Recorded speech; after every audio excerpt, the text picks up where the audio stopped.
Today we are excited to have some great speakers here. We have Mr. Don Blevin, Master of Elections in Lexington, Fayette County. And we have some ladies from the Lexington League of Women Voters who are going to enlighten us on some additional things. So first, let me introduce Mr. Blevins, and then when we have the other speaker come out, I'll come back and introduce her. Don Blevins Jr. is a native of Lexington. He holds a bachelor's degree in electrical engineering from UK and a master's in electrical engineering from Rutgers, the State University of New Jersey. After a long career in integrated circuit research and software development with several large organizations in these fields, he began his political career in 2007 when he was elected as the 10th District Council member of the Lexington Fayette County Urban Council. In 2009, he was appointed to fill out the term of the retiring Fayette County clerk, his father, Don Blevins Jr. So here we have Mr. Blevins. I'm not going to speak for a whole hour. I'm going to make everybody in this room and online relieved. I'm going to speak for maybe 20 minutes just to give you an update on how elections are running now. And then I think we should let questions drive the discussion from there. That usually tends to be a good way to do it. I know people have a lot of questions regarding elections and anything else that the office does as well. You should know that county clerks really have 4 pillars in their offices. The first pillar would be motor vehicle titling and registration. Most of you know about that. Elections and voter registration is another pillar. The third is land records and marriage licenses and the like, permanent records. And then the last, you forget that we're a standalone entity and we have back office functions like accounting, HR, IT, all those sorts of things. So my office handles, believe it or not, $90 million flows through the front door. I only keep about 7.5 or 8 to run the office. The rest goes to various taxing jurisdictions. We have 75 employees. During an election cycle now, we used to use about 1,350 election officers, and I have a few in the audience today, thank you. Now we use about 1,000 because of the new machines we're using. So let's go back in time to 2005. We've just gotten past the year 2000 debacle when the Gore versus Bush election, if you remember all the hanging chads discussion. So there's a lot of change afoot in the nation regarding how to vote. And at that time, it was very much such that paper ballots were in disfavor, believe it or not. And the state of the art were 2 different kinds of electronic voting devices. One was a touch screen where you actually use your finger to indicate your choices. And another was this dial that we used to use in Fayette County as of up until 2019. That was considered state of the art at the time, believe it or not, despite the fact that the user interface on those machines was awful. Let's just admit it, they were very difficult to use. But the reason that they were favored was it was felt that it was very difficult to cheat on those machines. For example, the difference between the touch screen and the wheel writer was that it was felt you could track where a person's fingerprint was and therefore figure out who they voted for. That's the level of detail they were getting into back then. The federal government had created the Election Advisory Council, I think it is. I always know it as the EAC. And the EAC still exists to this day, although it's been kind of hamstrung by funding cuts. But their role is to approve and test all voting machines that are used in federal elections. So that's the first level that you can use to determine what machines you use in the state of Kentucky. The second level is the State Board of Elections has to approve things. So they have now restricted all county clerks to 2 different kinds of machines, and both are now required to be paper-based. It's 2 vendors actually. One is ES&S, you may have heard of that in some of the national media, and then the other one is called Hart InterCivic.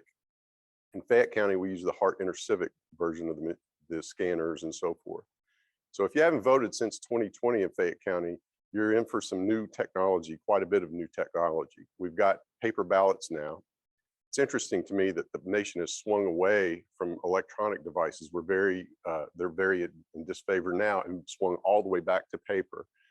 I favor that because at the end of the day, it promotes voter confidence in the elections, because if you think about it, worst case, we can always dump the piles of paper out and count them one by one and figure out who won the election. So it's kind of like the ultimate safe backup to have paper ballots. I think it's also a lot easier for voters. Plus, we can vote multiple people at the same time, so it's faster. Whereas in the old days, we had those wheel machines, you had to wait for a single voter to complete. So consider this ballot we're about to have. We have all the local races, arguably the most important election you can vote in because these people influence your life a lot more than state and federal government. So all the local officials are on the ballot. But in addition, we have two very lengthy constitutional amendments. So if we had the wheel writer machines, what the behavior you would see is folks standing at the machine and for the first time reading these lengthy ballot questions. And what happens is it slows everybody down. And the last time we had a big election like this with a question on the ballot, that's the exact thing that happened. Well, now it can still happen, but I've got multiple booths out here where everybody's filling out their ballots, and the prepared voter comes in, checks their boxes, and they're out. And the voter that wants to read the long ballot question can do so without really impacting the other voters quite as much. So that's a huge upgrade. So we purchased those machines in 2020, about half with federal money and half with city money. Since then, the federal government's released even more money related to the various COVID acts, one of which funded the other half of our machine purchase. So in Fayette County, we actually purchased all of our machines with federal money. In addition to that, we've been using a new technology called the electronic poll books. Those of you who've been voting for years will remember signing in on the paper rosters for many, many years. Those are now a thing of the past. We use what's called an electronic poll book or e-poll book. And in Kentucky right now, it's literally an iPad configured for this purpose, and it's all locked down, so that's all it can do. And what happens, the best, fastest way to do this is to bring your Kentucky ID or driver's license because it has a really convenient barcode on the back. And we can scan your barcode, it'll pull you up as a voter, and in this case, tell us which ballot to give you, and that you're duly registered and ready to vote. Much faster than the paper rosters, and it records the fact that you voted and all that good stuff. Not how you voted, but the fact that you were there to vote. Tells us which ballot to give you, and off you go. Wonderful. So that's the lay of the land today. Just to get through the stuff coming up, if you want to get a mail-in, there are 4 ways to vote now. Since 2020, the legislature has changed our election laws dramatically, as well as several times, including some legislation that passed literally 6 weeks before the spring primary. I could have killed them for that. that was hard. So, but we made it through it. But there are a lot of changes. So here are the 4 ways to vote now. You can vote by mail-in absentee ballot if you qualify, and the description in the law is if you're unable to go to the polls due to age, disability, or illness. And it's left to the voter to decide whether you qualify under one of those various things. A new change since 2020 is that you can apply for that absentee ballot online at govoteky.com. Very convenient. You can also register to vote there, except that the registration deadline for this particular election cycle has now passed. That was on October the 11th. So if you're not registered, please do so, but know that you won't be eligible to vote in November. It will carry on to next spring. So the first way is mail-in absentee. The second way is in-person absentee if you qualify. There's a laundry list of reasons that qualify, but the primary intent of this particular method of voting is that you're going to be out of town during early voting and election day. And so you're unable to use those dates, and therefore you need other dates to come in and vote. This year, that will be conducted in Fayette County at my office, 162 East Main Street, for 6 days. It begins on October the 26th, 27th, and 28th, carries on to the Monday, October 31st, and then November 1st and 2nd for a total of 6 days. So that's the second way you can vote. The third way is pretty new to Kentucky. We started it in 2020 under special circumstances with COVID, but the legislature in 2021 added what's called early voting. You'll hear it referred to in Kentucky as no excuse absentee voting. And you'll wonder, well, why do we do that? Well, the reason is the Constitution doesn't provide for voting on any day other than election day, with the exception of absentee voting. So this is the way they wedged it in under the constitutional constraints. So they call it no excuse absentee voting. So that's for 3 days as well. It will always be the Thursday, Friday, and Saturday before the election day on the following Tuesday. So this year, that's the 3rd, 4th, and 5th of November. This time, we're going to host it at the Senior Center out Richmond Road behind Southland Christian Church. If you've never been there, it's a wonderful facility. I encourage folks over, I think it's 55 now or 60. I'm not sure how old you have to be to qualify, but it's a wonderful facility, and I encourage you to go look. It's really nice. So we'll be doing the early voting there from 8:30 to 4:30. Voters can just show up with your ID and vote. I'll warn you that if the entire city goes there, we're going to overwhelm that facility. So those of you that can and are willing, please vote on election day to keep that facility reserved for folks like doctors and nurses who do 12-hour shifts and so forth on election day. That was the intent behind early voting. Last, we're going to have a normal election day. We'll have something like 133 different locations. There will be precincts together in those locations, just like we've done in the past. But now you check in at your precinct table with our cool new electronic poll books. You're handed your ballot, and everybody can feed their ballot into the same scanner, because the scanners are smart enough to segregate which ballot belongs to which precinct, and they'll report the results appropriately. That's what's allowed us to reduce the number of election officers, because we no longer have to have 3 sets of machines. Well, pretty much 3 sets of everything. So now we can just use one scanner. Saved us a lot of money in Fayette County. So that's the last way to vote. A couple of important dates. October 25th is the last day to order a mail-in absentee ballot. So if you haven't done so, you need to get on it, get your ballot, and then get it back to us quickly as well. You can mail it, or you can use the drop box that's located in front of my office down at 162 East Main Street. It's a big bright blue box out in front of the building. It's very obvious. For those worried about security, it's literally next door to the police department and covered by their cameras. So I think we'll be okay. Let's address fraud. You can't hardly escape the use of that word with regard to elections. I can tell you that in Fayette County, there is no fraud. I can tell you that statewide that we're not aware of any fraud. The Republican Secretary of State will tell you the same thing, for those of you that are of that party. I will add that in 2020, we did have one case of suspected fraud in Louisville. It was a man who had a common first name, but a very uncommon last name, had voted in 2 different locations. And they investigated and come to find out there are 2 different men with that same name, and that's just fine. So we went from 1 maybe to 0, big goose egg. Now, why? I have an election officer in the audience who said these words to me earlier, and I can't agree more. If you've ever been an election officer, you know there is no fraud. It's almost impossible to conduct fraud. She knows because she's seen all the safeguards that go into hosting an election. And for those of you who have never been an election officer, just to give you a taste, the other day, Tuesday of this week, my county board of elections together went through every machine that's about to be used, every single machine. We had pre-printed what's called the 0 tape. That's to ensure that no votes are currently recorded on that machine. We ensured that every single one indeed had 0 votes on it. These things are literally attached to the machine until we tear them off, okay? In addition, there are seals on the machine that restrict your ability to open it, do anything to it, and so forth. Those seals are recorded with numbers, and that's on a sheet of paper. We check the seals. Yep, the seals match. So we then tear off the 0 tape. We take it back to the office as proof that we did our job.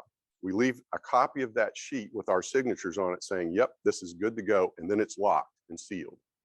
On election day, beautiful election officers like this young lady right here will open it up and take that sheet out and then do it again. They will print their own 0 tape. They will then check the seals on that machine again.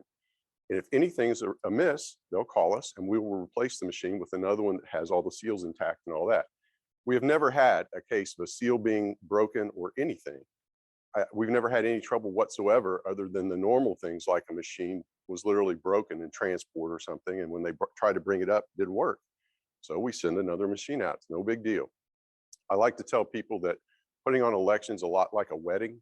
You know something's going to go wrong. You just hope it's nothing bad, right? So it's crazy. So I just want to assure people, it's virtually impossible to throw an election. If I wanted to, it would require the collusion of so many people that just, basic reason says somebody's going to run their mouth and we'll get found out and we'll all go to jail. That exact thing happened in Clay County about 10 years ago, and every single one of them are in jail. That's what happens. So there's a very conservative foundation called the Heritage Foundation, some of you may have heard of. And in 2020, during all the high allegations, they published supposedly all the election fraud cases across the nation on their website. So me being the curious person that I am, I went and looked. And they had Kentucky, and they had 15 cases of what they called election fraud. They had to go back to 1936 to get their 15, just so you know. In every case, guess what the resolution of that supposed fraud was? Jail. Conviction and jail. I was like, thank you, Heritage Foundation. You have just proved our point. If you try to do it, you're going to get caught and you're going to go to jail. Something else you should know in Kentucky law is after every election, I'm required to produce a report to the grand jury that includes any monkey business that may have occurred. We have the sheriffs at each, there's a role called sheriff at a precinct. They're required to fill out reports of any activity they think is deemed as worthy of reporting. And then we coalesce all that into one big report.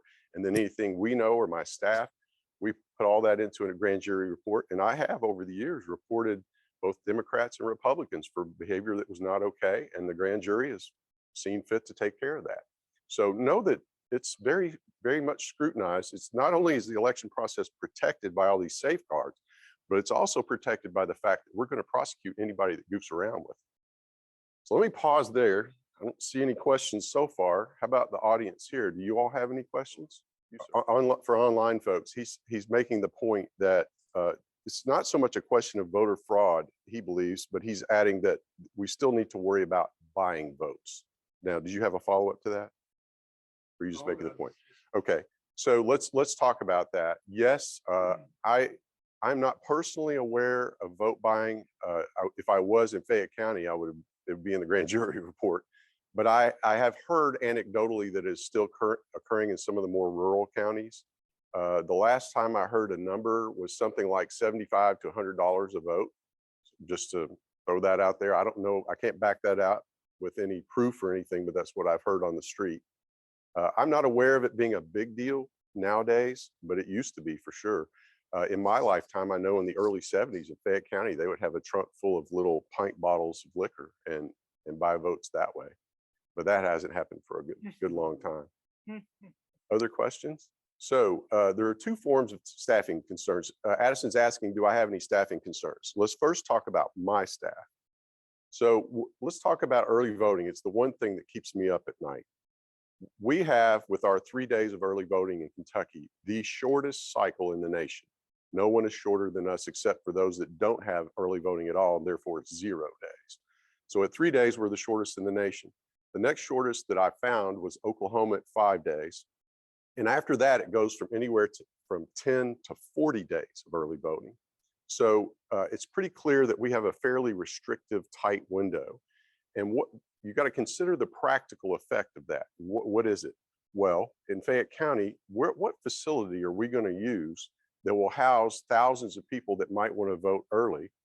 Say, think ahead to the 2024 election cycle. That's when we have our largest turnout. Well, if we had, say, 15, 20,000 people want to vote that way over those 3 days, where are we going to do that? Civic Center is your first thought, right? Well, that's going to have a huge economic impact because I will shut that facility down for about 5 or 6 days. We have a setup day, 3 days of voting, and a teardown day, right? All over a nice weekend where they can't host a conference or a concert or anything. So can't do that. Second option that's large is the football field. Works okay. Will it handle the amount of crowds in 2024? Probably not. So once you drop down, and you can't use it in November because the students are still on campus and they use those parking lots, and there might be a football game that weekend. So now what? As soon as you drop from those two facilities in Fayette County, you can go through this in your brains. I've had this conversation till I'm blue in the face this summer. There really isn't anything else. We drop immediately to libraries and senior centers, possibly the schools. You want to shut the schools down for another 5 days in the fall? Because I would have to shut them down on the Thursday and Friday, No activities that weekend. We got to protect the integrity of the machines. Got to close them again on the Monday and again on the Tuesday for election day. So I would shut the schools down for that period right in early November, just past fall break and just before Thanksgiving break. It makes absolutely no sense to do that. But if we want to have perfect early voting, that would probably be the only solution that might work. So the legislature did us a huge unfavor back in the spring, and there's this little change in the law that they made that seems innocuous, but it's not. And the change was this: they said that in early voting, even though it's technically absentee, we have to use ballots that are precinct specific so that they can get their precious data by precinct. Sounds easy, right? What that means practically is that when you go to early vote, I have to have every possible ballot face pre-printed. And that in this county, that's 286 different ballot faces. 286. If you do it in a primary, it's 286 times 3 because you got a D and an R and an independent ballot, right? So imagine a sea of tables with all these ballots pre-printed where a poor election officer has to walk around and go, A123R, where is that? That's what we're talking about. Well, that's impossible. So this summer I had to go buy $100,000 worth of printers. And so now what we'll do instead is print your ballot on demand when you come in. That's the only way to make early voting work. Well, send your brain to 2024. How many of those kind of printers am I going to have to get to handle the thousands and thousands of people that are going to want to vote this way? If they would extend the time to something like 3 weeks, that lowers the pressure and allows me to use several smaller facilities over a longer period of time. That would work. So I was asked yesterday by the Herald Leader editorial board in my interview, do I support early voting? I'm like, well, yes and no. Yes, no, not in its current form. It's very difficult to pull off in the largest counties, very difficult. I would favor either expanding it or eliminating. Now, my friends at the League of Women Voters are probably grinding their teeth right now. A lot of people favor early voting because of its convenience and ease. I can't argue with that. I will tell you, however, that the results from states that have implemented are that it doesn't increase turnout. In fact, it depresses it like 1 or 2%. We need to do some social research to figure out why, but don't think that it's the panacea that's going to get all these people to the polls, because it doesn't work that way for whatever reason. So back to the staffing question. Sorry for the long-winded, we have to get there. So the other end of that problem is every time I add another facility for early voting, it stretches my already small staff, who, by the way, are on the same weekend prepping for the Tuesday. We're literally giving out bags, still talking to our clerks, our election officer clerks. We're doing all sorts of activities related to election day that have nothing to do with early voting, but you're asking us to simultaneously do both. That's very difficult. The more facilities we add for early voting over those 3 days, the more of a logistics and headache problem it becomes. I'm not staffed for that. There was no appropriated money to add staff for that. So adding locations becomes very difficult from a staffing perspective. And there's another staffing perspective, and that's the election officers. I'm sure you all have been reading in the media that county clerks statewide are having difficulties getting officers. It's true. I want to assure everyone that for this cycle, we're fine. But what it meant was we had to cold call a lot longer period of time to get people. I'm talking about literally calling voters one at a time. Hey, are you willing? Hey, are you willing? And it takes forever to get enough people to do it when you're using that methodology. The more locations we add, the more people we've got to recruit. So you get into this, you know, it's a tough tug and pull of resources and logistics that there's just no good answer.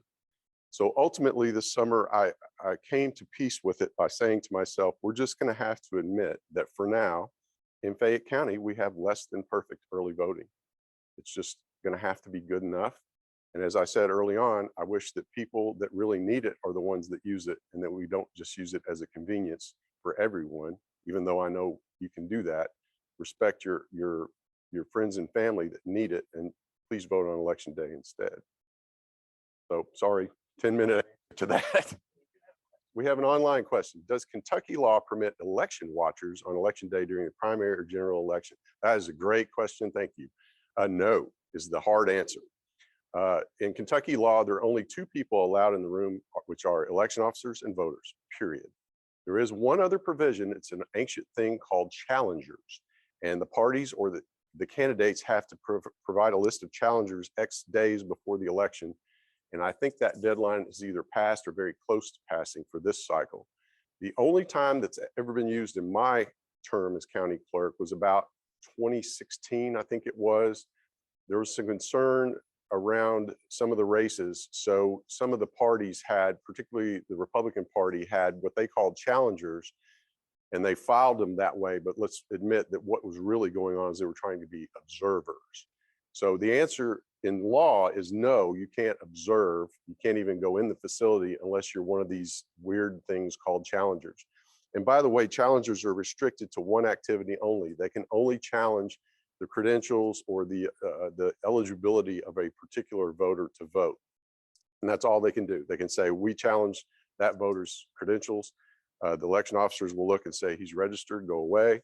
And that's it. They can't speak. Other than that, they can't do anything other than stand there ready to challenge a voter.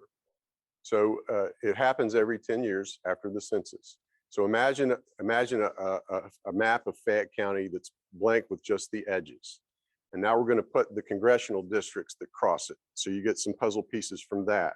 And next we're going to do the commissioners and magistrates, and that gets even more refined puzzle pieces. And then we overlay that with the city council and so on and so forth. And you get the idea. And what we end up with is 286 puzzle pieces called precincts. And it's the way we group what you get to vote on. So like if you're in one precinct, you might vote for the 10th district council position, and her precinct might be one for the 9th district. That's why precincts exist. It's just a grouping of voters that have particular races to vote on. He's saying that it only determines who's on your ballot and not where you vote. And that's correct. Where you vote is a struggle for us every election as well. I mean, if it wasn't for churches, do we vote here? Do you know, Holly? In this building? No. So we use a lot of churches. We use the schools on election day, as you all know. We use clubhouses here and there. It's a struggle to find facilities that have parking, adequate parking, that are ADA accessible. That's a big one. They have to be ADA accessible. Those combos reduce our availability, and then they have to be willing to let us use them. So thankfully, a lot of churches let us in their doors, but the school system, they have to let me. There's a law that says I can kind of commandeer them for election day. So that's how we come about with the locations where you vote. So he's asking, is it true that each county clerk makes their own decisions about where voting occurs and those sorts of things? The answer to that is kind of. There's a hierarchy of decision making. So the clerk has a lot of authority, but most of it's vested in the county board of elections, which is the clerk, the sheriff, a Democratic commissioner, and a Republican commissioner, and the four of them together form the county board of elections. That board of elections has to approve all election officers and all voting locations. Then that is then submitted to the state, and the state board has the chance to reject it if they don't like what we're doing. So that happens on occasion. Here's an example. One of the new laws, parts of the new law, is that we can do what are called vote centers, which is like having a location where anybody can go there to vote. It will service all precincts, but it's not restricted to just certain precincts. Now in Fayette, we're not going to do voting centers because for the reason I said earlier, we were planning to pre-print ballots. That was our style of holding elections here. And that's not conducive to a vote center because of the 286 ballot problem. But smaller counties, it can make a lot of sense to do a vote center instead of having little, voting locations scattered throughout the county.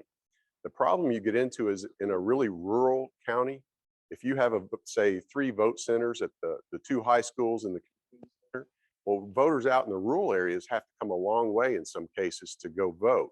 And so the state board has kind of restricted county clerks in those counties' abilities to do that. They'll say, no, you need to put something over the mountain ridge on that side for those voters, because if you don't, they have an hour's drive just to come into town to vote.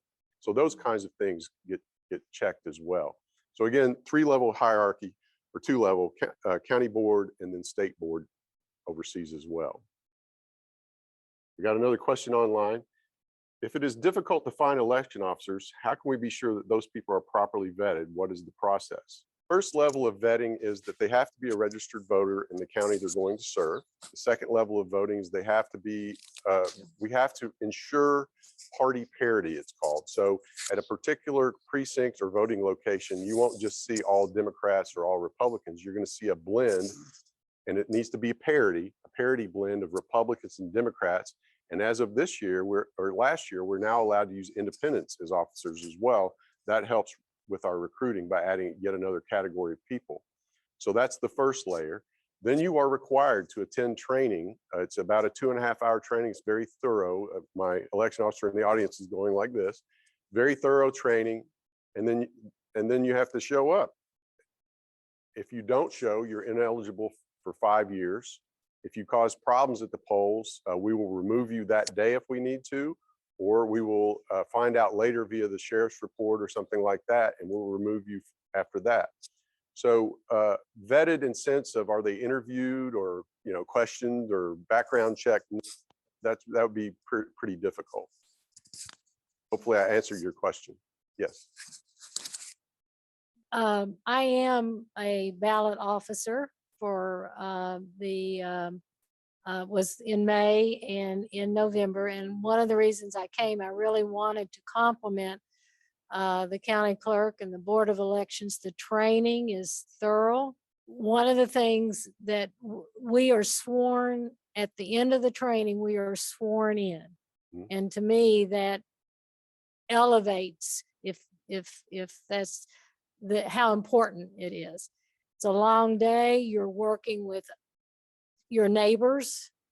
And as I did say earlier, I think at least in Kentucky, anyone who has been through the training and has worked as an officer, I'm a ballot officer, there's judges, the opportunity for fraud is just about zero. I mean, it's just, and I would encourage, it's a long day, but any of you who have not done it, it's, I would encourage you to think about serving as an election officer.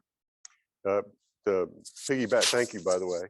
To piggyback off your comment, if you are interested in serving as an election officer, just contact us at the office and let us know. We'll need your name and probably your date of birth, just so we know who you are for sure, particularly if you have a common name. And then a daytime phone number. And we might not be able, we won't use you for this election because we're ready, but in subsequent ones, we keep people on file for years so that we can call them for the next cycle. Yeah, this is a good question. Her question is there a problem with electioneering? So this is a tough answer. My short answer to that is, yeah, I think there is. The longer answer is, about 10 years ago, Kentucky law, and there were some other states that had a similar law, said that you could not try to sway voters in any way by approaching them with a pamphlet or having campaign materials, that sort of thing, within 300 feet of the entrance to the building where a voter goes to vote. That's the way it was defined. Well, the Supreme Court said that restricts free speech, it's unconstitutional. So states dropped it back, including Kentucky, to 100 feet from the polling entrance. And the Supreme Court seemed okay with that. Well, that sounds really nice and everything until you think about the practical effects. And we had a really terrible example of this in the spring of this year. If you think about, say, an elementary school, and you think about where the door to the school is where voters would go in, and then you take your mind 100 feet away from that, you're now in the parking lot. You're not off the property, but hardly by any stretch. You're just in the parking lot. So technically, anyone can campaign right out in the parking lot of an elementary school where voters are going to vote. Same is true of churches anywhere else. If you think about it, 100 feet's really not that far. I think the room we're in is probably close to it, certainly the building. It's just not that much space. So what happened this spring was, well, actually it happened in 2020 as well. Some well-meaning, I'll call it campaigns, wanted to have water stations out at this football stadium when we voted there. And we had to restrict them to 100 feet away from the entrance, but the football stadium's huge. So 100 feet away from that is nothing. They were in the parking lot, big signage. I mean, clearly violating the spirit of the electioneering law.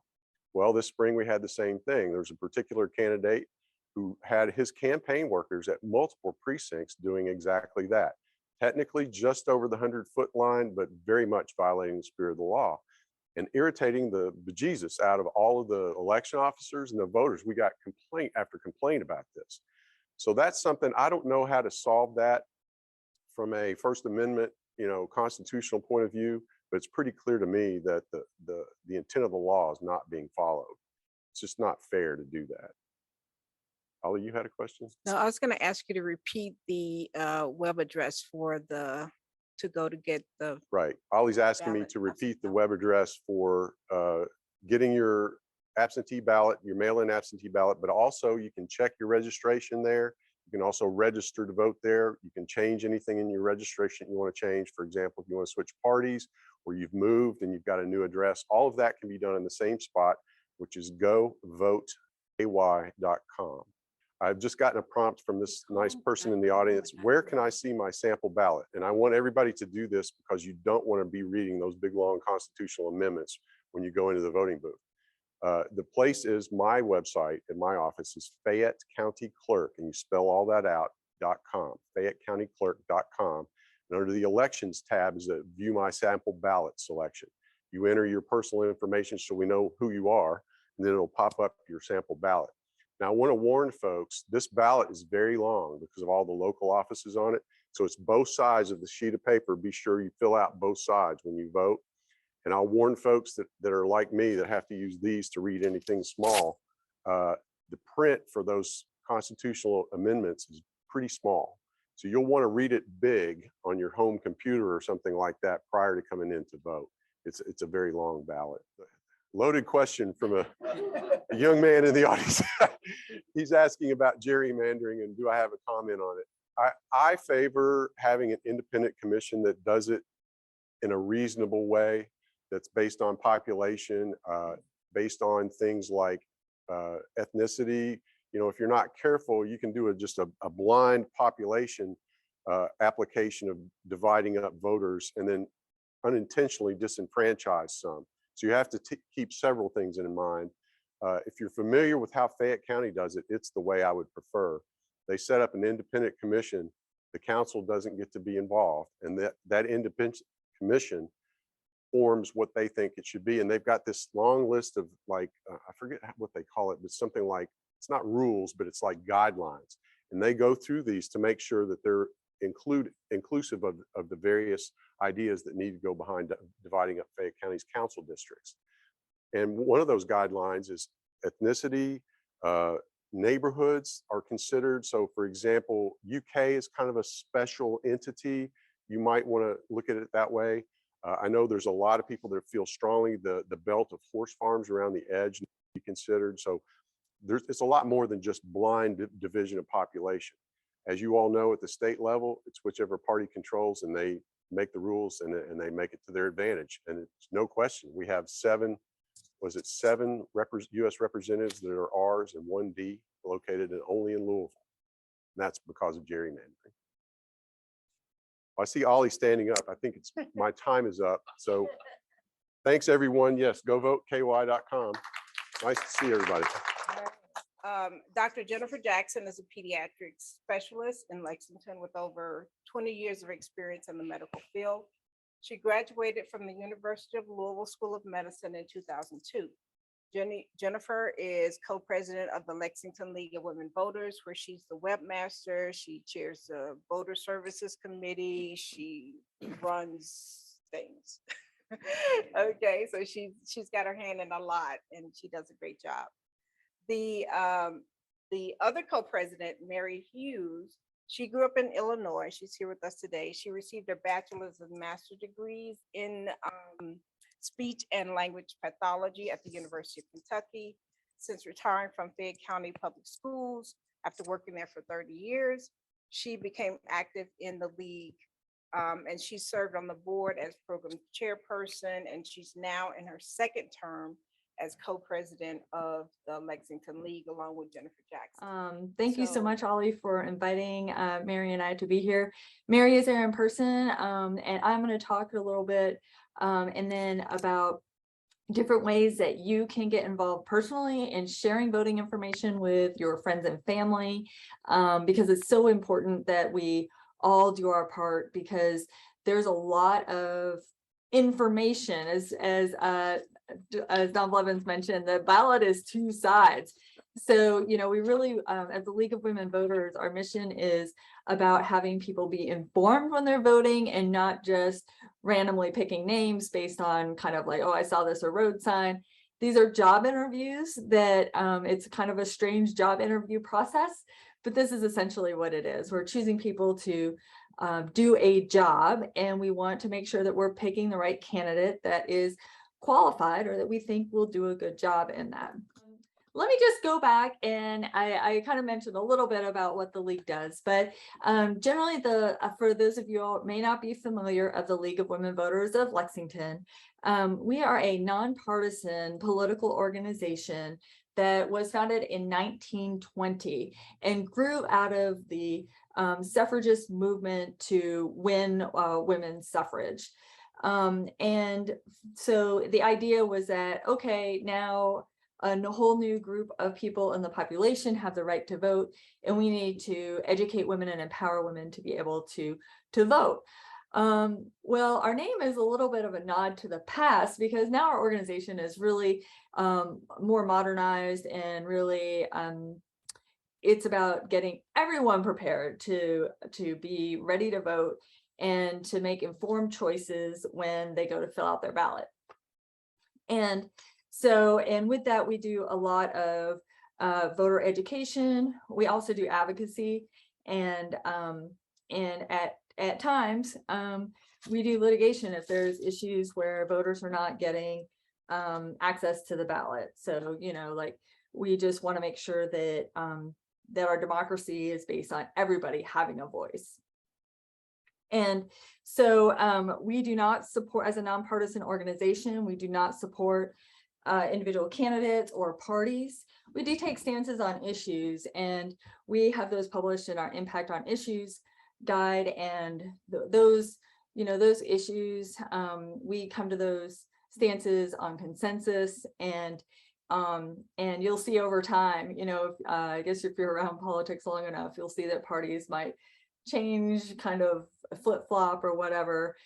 So we're completely independent of political parties. And so and across the United States, we're a national organization, and we have a chapter here in Lexington, but we also have chapters across the state, and then each state league has a chapter as well. And as Ollie mentioned, so Mary Hughes, who's there in person, and I are co-president of our Lexington chapter.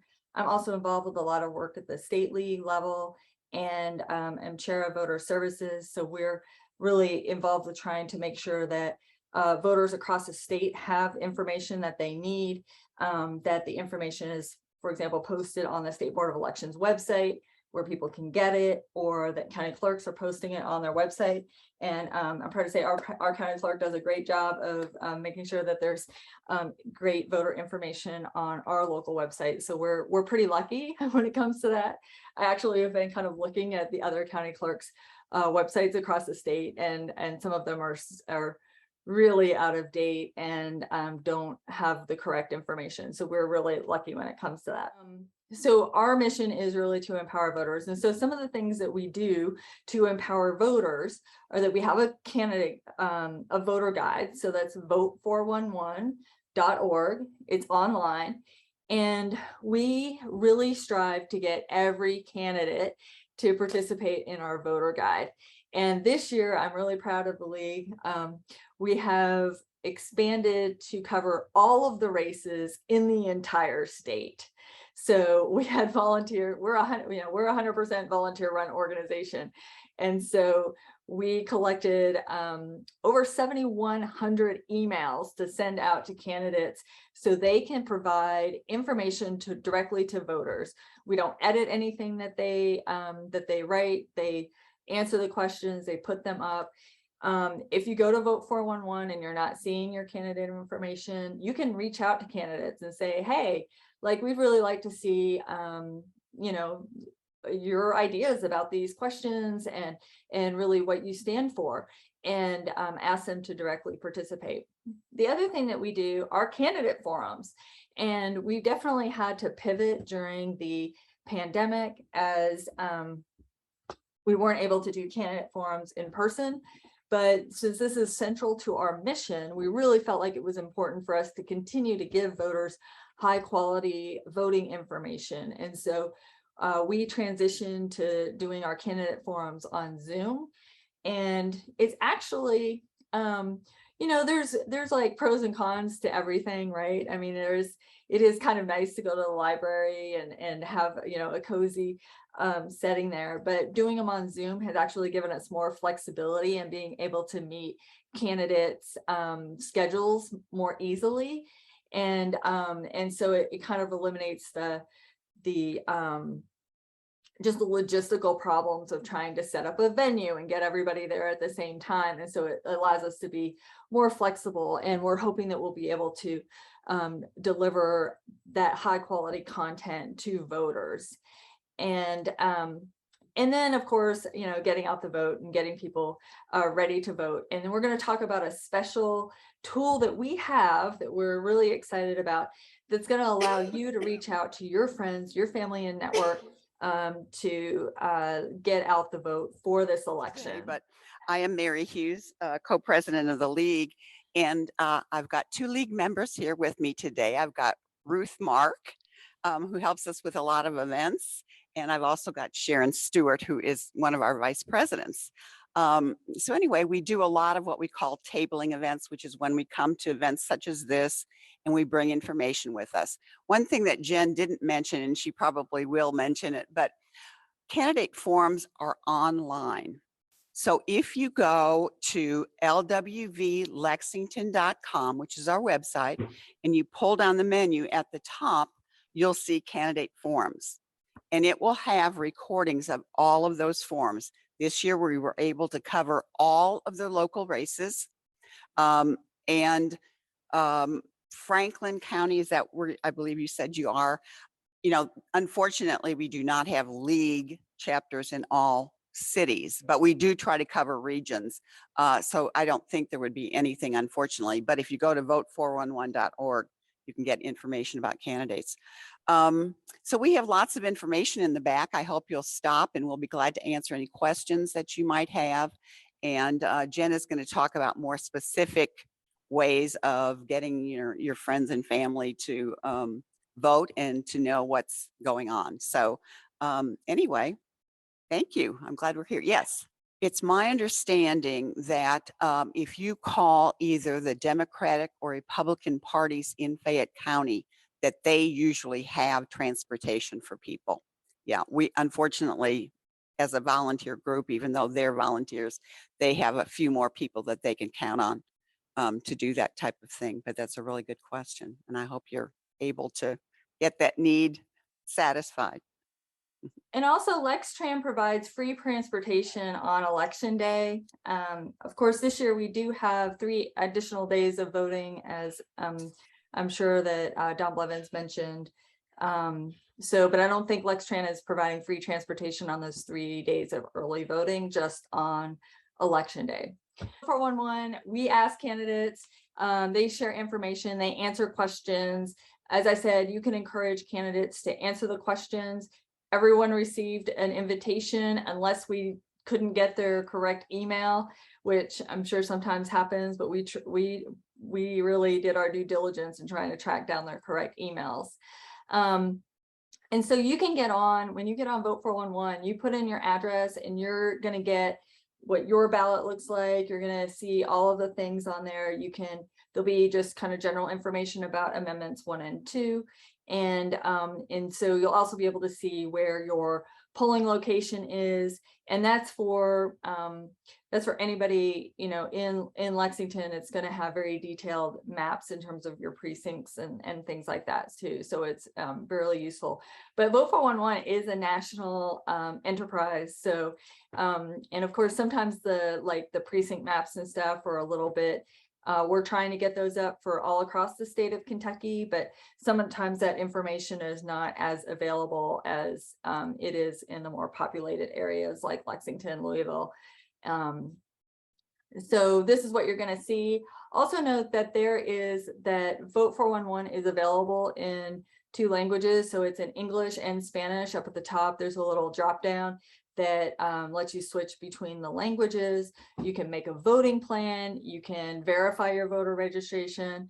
And as you know, the voter registration deadline has passed for this election. But in case you want to switch your political party, you can do that up until December 31st for the primary election in 2023. So I know people there's like a big hoopla for this election, and then, people may forget, but just remember that is a deadline that kind of goes under the radar, I think. And then you just fill in your address and you'll get your personalized voting information. And if you look at vote411.org/Kentucky, that's where, or there's a map on there when you first go to the regular Vote 411 page, and you just click on the state and you'll see Kentucky's information. And we try to make sure that all of this information is, accurate, and that it has the exact dates and in all of the times and things that are available. We link back to the State Board of Elections, and for specific counties, we link into their websites if they have accurate information. So for Fayette County, we've collected 32 races, and there's 60 candidates. And so on my ballot, I counted there's 38 things that I have to vote for on my ballot. And so it is a slog, and we really encourage everybody to vote every single race, but not just to cast a vote, but to actually learn about the candidates. And the one thing I really love about Vote 411 is that, when you're sitting there and you're reading the answers of the candidates, you're like, okay, well, this is the person that I'm thinking I want to vote for. You can mark it so you kind of have a short list. So when you go into whether you're voting at home at a mail-in ballot, or if you are at the voting booth, then you can just reference your Vote 411 and be like, okay, these are the people that I picked while I was doing my research over the last couple of weeks to figure out who I wanted to vote for. Because it's difficult to make I would say near impossible to be able to make an educated decision within the 2 or 3 minutes that you're sitting in the voting booth. This really does require a bit of research and learning about candidates. And so that brings us to our candidate forums. This is just a screenshot of our website. At the very top, we have a banner. You cannot miss it. It looks just like this. You click on it, it's going to bring you to our page that's got the candidate forums. And these are all of the races that we've had candidate forums for this year.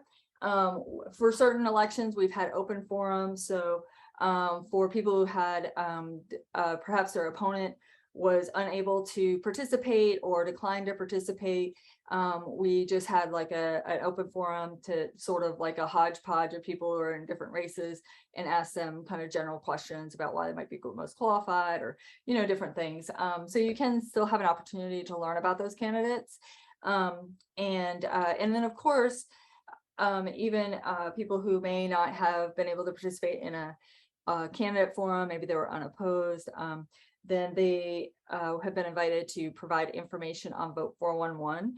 So you can learn about them that way. Because, just because there's one person on the ballot, in thinking long term, maybe someone might be inspired to run for that office if they think that maybe that, that they could do a better job, or that there might be somebody who's more qualified. They may encourage a friend to run for office. So it's really, I think sometimes people are like, well, I don't have a choice, I have to vote for this person. Well, maybe you don't have a choice in this election. And actually in some of the elections there are write-in candidates. But thinking over the long term, people may get inspired to actually run for office. And we've certainly had several league members that have decided to do that over time. And we really encourage people to, as they learn about local government and get involved, then it's, sometimes they get inspired to actually run for office. Keep in mind that in this primary election, only 1 in 5 registered voters actually cast a ballot. It's actually a little bit less than that, only 19%. So, you know, you might be like, oh, I vote, my friends vote. Actually, likelihood is that people got too busy, or they forgot, or, you know, they had to go pick up the kids after work, or some, you know, if you don't make a plan, then sometimes life gets in the way, right? Because voting, particularly in the past, was very like confined to one Tuesday in November. And so now there's some options. So particularly Saturday voting, I think, is a really nice addition. But then you also have the flexibility of that additional Thursday and Friday prior to election day. And but one of the things that I think that we discount is that we, you know, we're polite, you know, polite company. We don't talk about politics, right? And, you know, we just, you know, we don't really necessarily talk about voting. And I think it's really important that we open up those conversations and talk to people about it, and send, you know, and remind people, because people get busy. And so there was a study on what's called relational organizing, and that's kind of basically like where I tell my friends that they need to go vote, that found that if you got a text from a friend, it increased the person's likelihood to vote by 8.3% in the 2018 midterms. Now, it may not sound like a lot, but that is huge. I mean, that's almost a 10% more chance that they're going to vote.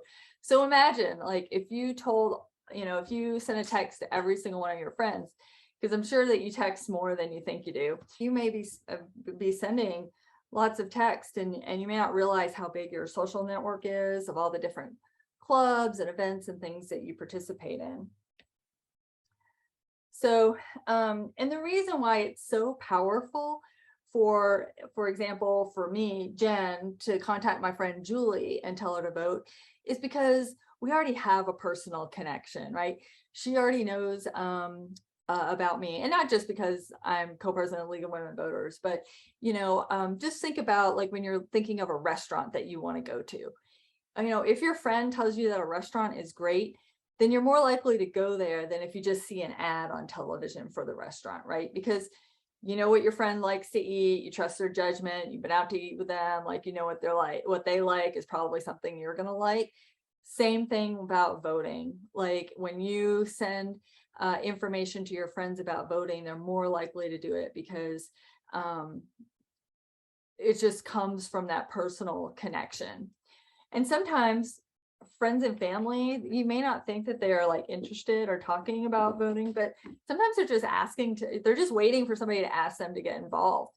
You know, recently, actually, I had an acquaintance through my husband's work. And, you know, she comes to like work functions and parties and stuff. And I kind of reached out to her and was talking to her about stuff. And she goes, yeah, you know, I've been really wanting to get involved. And she had asked me a question actually in the last election. And then she's like, you know, I've kind of been wanting to get involved as an election worker. How do I do that?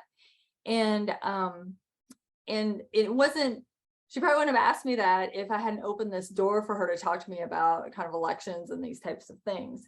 So I think sometimes just allowing space for those conversations to happen can be really powerful.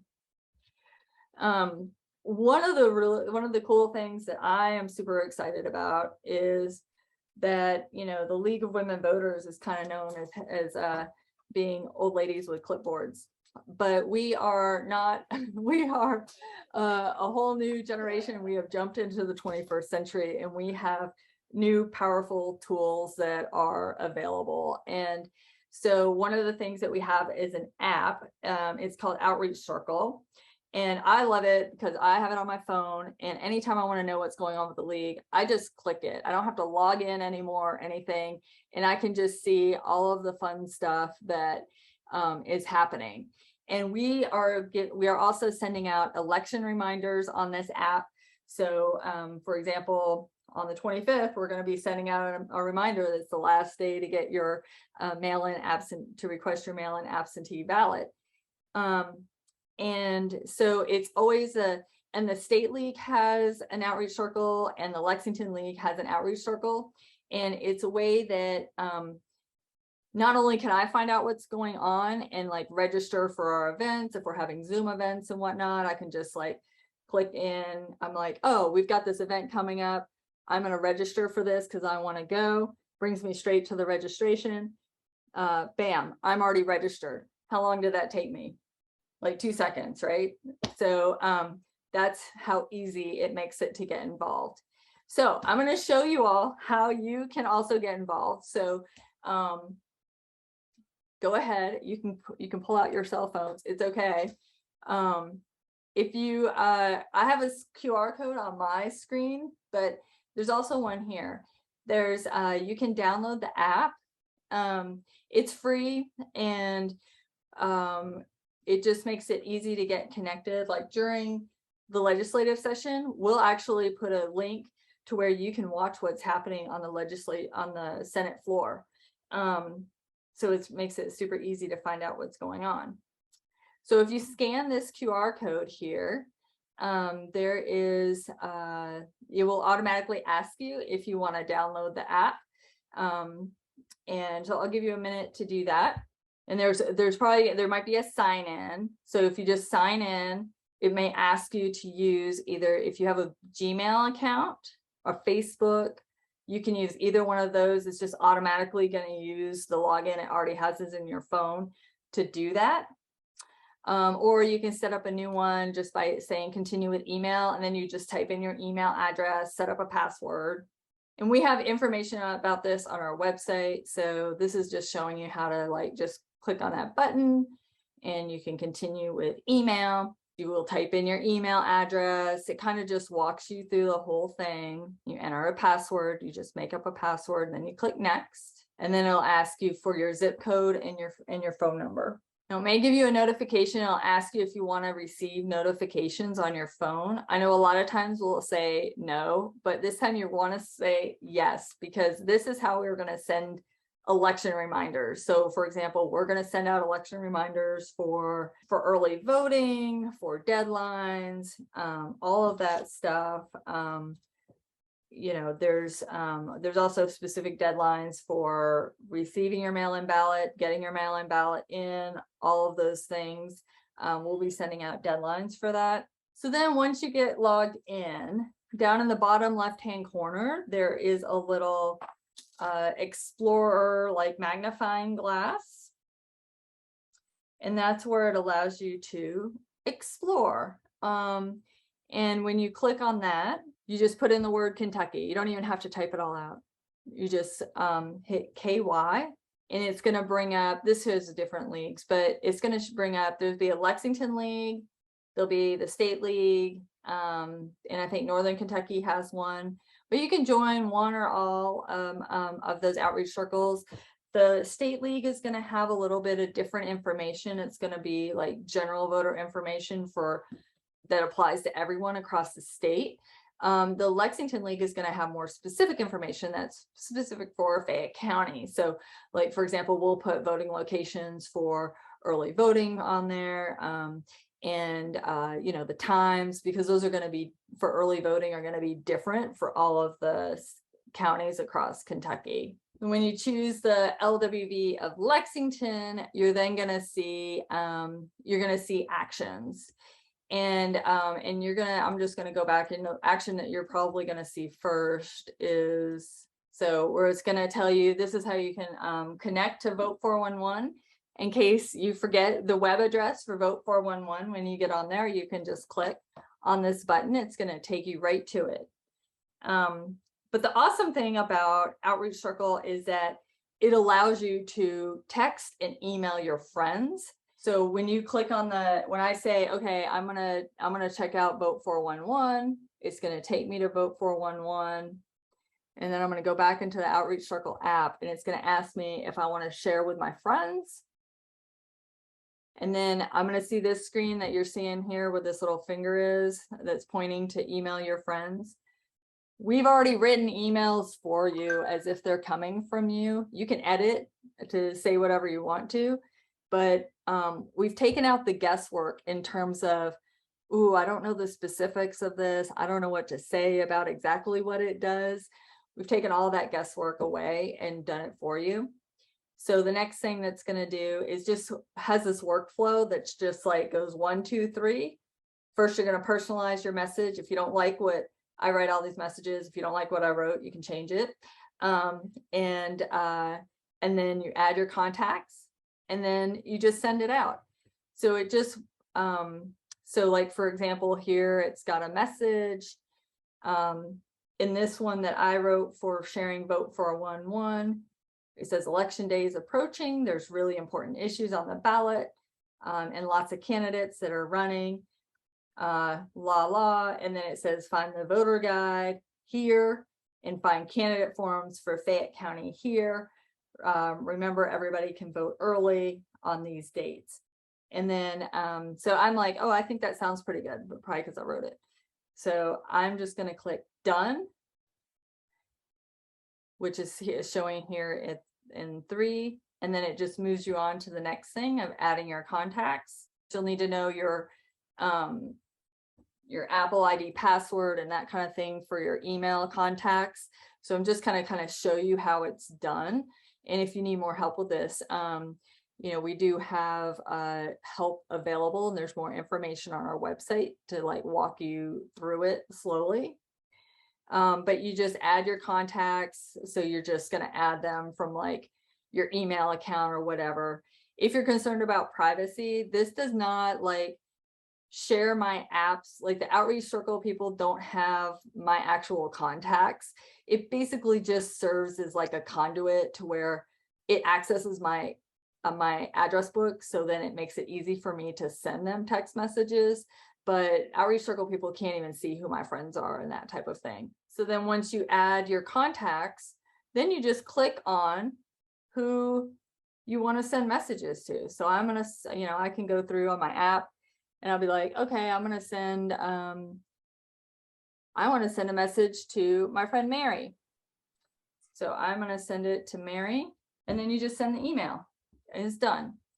So the first time after you enter all of your contacts and get them loaded in, after you do it that first time, it is super easy to do it afterwards. Mary is actually one of our big users on Outreach Circle, and she can tell you a little bit more about her experience with it. But it has definitely made it, I feel like it makes it super easy to get information out. Does anybody have any questions? I see a question here in the chat that says, can anything be done to entice, encourage, or force candidates into participating in debates? More and more, it seems debates features one candidate speaking to an empty chair. Yeah, that is definitely a problem. And there has been, I think, recently, there's been kind of a national push for people not to participate in candidate forums, which I think, in some ways, this is really the heart of our democracy, is finding out what, about candidates. And so I think when candidates hear from voters that the voters want them to participate, then that's helpful. But there's not really anything we could do to force them. So we just try to provide a good experience. And I think that's one of the things with the League of Women Voters, is that because we are a nonpartisan organization, we try to make our questions very fair. And we call them forums and not debates, and that's on purpose. So we don't think it's useful for voters to just hear candidates arguing back and forth and cutting each other off and that type of thing. So we have a very defined format that we follow. People get a specific length of time to speak. And then when their time is over, they're not allowed to interrupt the other candidate. And so because the idea is to get to the issues, get to the ideas, I don't really care if somebody can talk over somebody else or cut someone else off or like that. That is not helpful for me as a voter to know who's going to do the best job of making sure that the city's budget is balanced, or different things like that.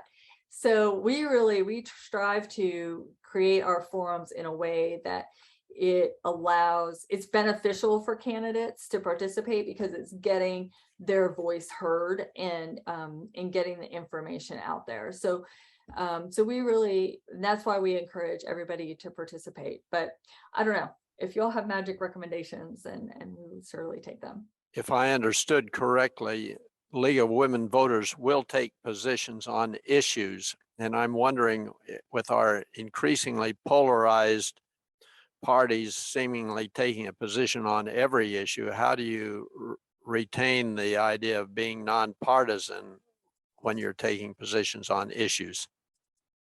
Yeah, so that's a great question. And it's because our positions have stayed, we have as I mentioned, we have our Impact on Issues book, and it goes back and it looks at from 1980, we took a position on, on certain issues. So politics, people will change, positions on things. We don't follow the lead of parties or politicians, right? So we're not like, oh, well, this party says this, so we're changing our position to this. That's not how we operate. So at times our positions may be with, on one thing maybe aligned with one party, or one thing may be aligned with another party, but that's just the nature of being having positions that are for people having good health care, and you think about like the formation of the League of Women Voters. I mean, advocating for women to be able to vote was kind of a radical thing at the time, right? And so but we have always studied the positions that we take and do and analyze. So, if a candidate was suddenly to come out with some different position or whatever, we're not going to change what we're doing just because that's happening. So that's how we are not, involved with those partisan kind of sways that are happening. We seem to be kind of overwhelmed in the state and in the country with this whole so-called election denier thing. And now we're even hearing of candidates who are saying publicly as they're running for office that if they don't get elected, they won't accept the results. Well, I mean, that seems so defeating of the whole process. It's like, if you aren't going to be, if you're not going to acknowledge the results and say, things happened and yeah, you didn't like it, but so what? I mean, what does the league say about that? I mean, where y'all guys going to check in on that? Yeah, so that is, that is a great question. And certainly we are, our whole organization is built on, our motto is empowering voters and defending democracy, right? So our democracy was set up with the rules of, these are the things that happen. We have free and fair elections, and this is how we set up, this is how we count the votes. This is how, this works. We are always trying to make sure that, one, there is transparency in the process. But yeah, you have to, candidates need to accept the results of the election. Like, this is, and I think that it's very dangerous and puts our democracy in peril when people are spreading disinformation about election security and doing those types of things. And, and this was one of the reasons why, for example, the photo ID bill, even, this was before the pandemic. And so I actually was in Frankfurt when they were having some of these hearings and passed that legislation for the new photo ID bill. And, it was touted as a way to make our elections more secure.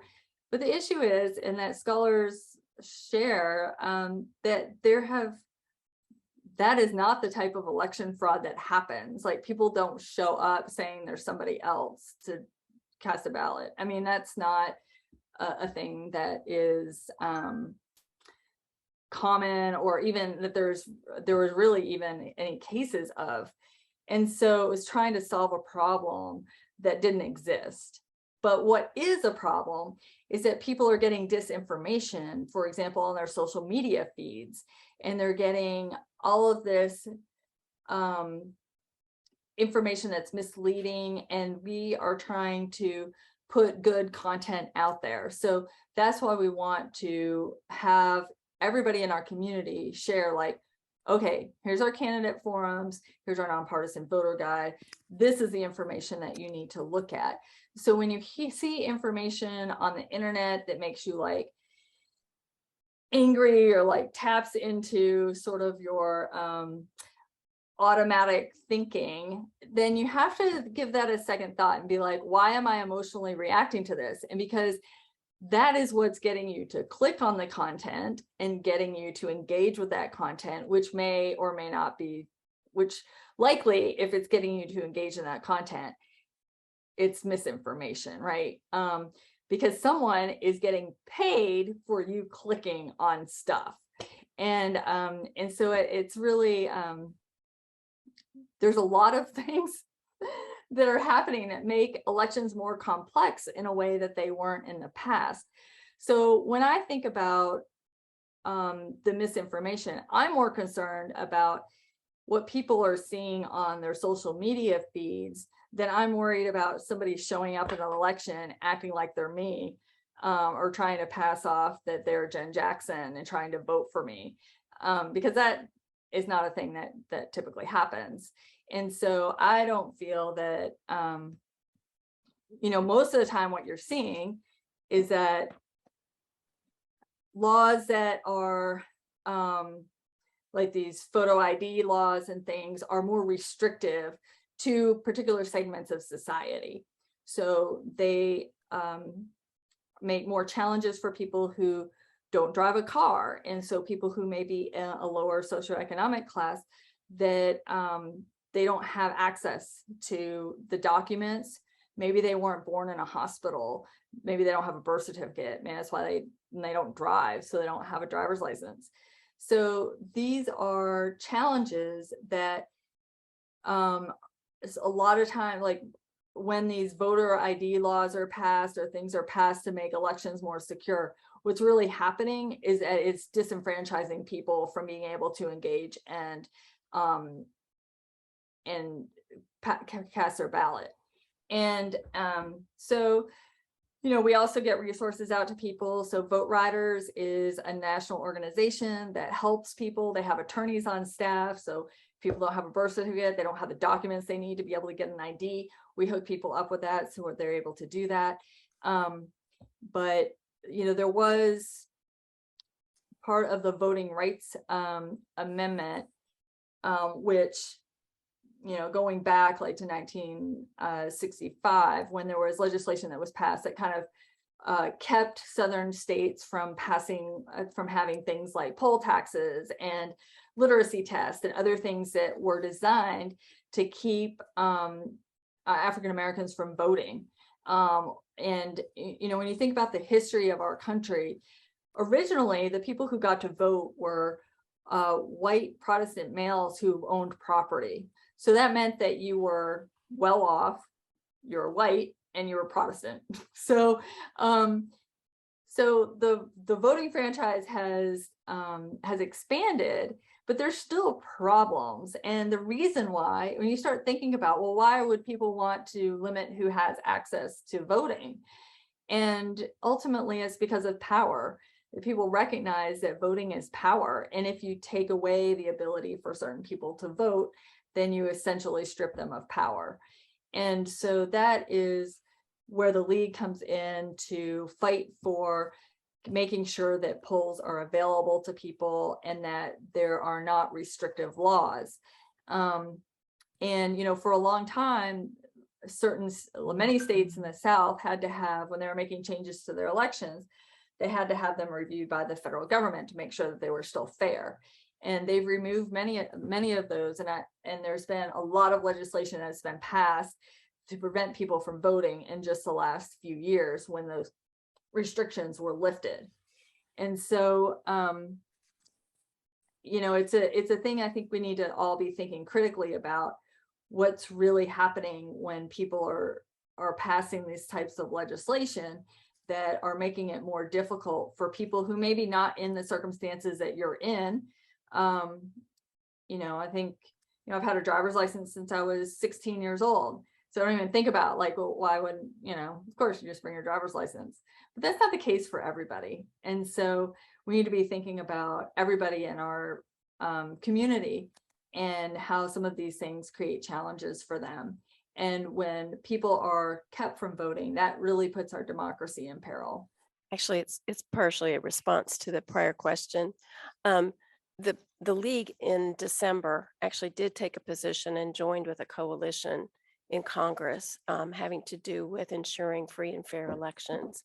And as a part of that, it addressed the issue of accepting the election results and some of the things that you mentioned in your question. So the league has taken a stance, as you know, then making that turn into something that is enforceable and that actually happens is another story. But it isn't that they're not taking a stance. They have done that and continue to work for free and fair elections. So Jen, can men join the League of Women Voters? Absolutely. Anybody can join the League of Women Voters. We don't care about your gender, so anybody can join. So we just care if we have people that are passionate about making sure that our democracy works and helping empower voters. That's all we care about. Excuse me, gender is not an issue. Like the thing I love about the league is that there's such a creative, it brings together people from so many different backgrounds and people who have so many different skills. And so recently we've, so for example, we have people who have been in league for a really long time. We have people that have been league members since I was born, and we have, you know, we have younger league members too. We have, you know, league members that are in high school or college, and we have some people that are leading committees now or in graduate school. And so it's really awesome to see this multi-generational organization work together to bring together the voices of so many different perspectives. And it's also neat to see how people's individual skills dovetail together to make the whole thing work. And, you know, we're excited right now. We've got some people that are in graduate school for doing kind of adult learning stuff, and they're starting to create content to help some of our older members learn some of the technical skills needed to like just do the computer work online, because things have changed a lot since in the last, you know, 20, 30 years. Now everything is based on like the internet and doing things on Zoom and all of these other things. And so we are kind of using our coalition of members to teach each other and learn. And on the other hand, we have these members that have been legislative liaisons and working with legislators for years, and they have this rich experience that they are able to share with the younger members and teach people how to do that type of work as well. So it's really cool to see these different interactions and having people bring such diverse experiences to the volunteer work. Great. Thank you so much, Jennifer, for speaking with us today. And one thing I want to say as a member of the league is that we try very hard to make sure that information is disseminated. The website is full of information about anything you might want to ask. And then, you know, if not, then you can reach out to one of the board members or one of the members to get more information. And you can have access to the candidates there, what their positions are. So it's just it's a wealth of information there on their website. So we're happy to have today, we've had our county clerk here. We've had women from the League of Women Voters. So we should really be ready and excited about this election cycle. Mary, Hughes is here. She's one of the co-presidents, as I mentioned earlier, of the Lexington League, and she has information here to share with the people in the audience. For those of you online, again, I invite you to go to the League of Women Voters website, where you can access some of the same information and also tons of other information. GoVoteKY.com, Google it. Yeah, so so please go there and get the information that you need in order to be a participant in this upcoming election. So I hope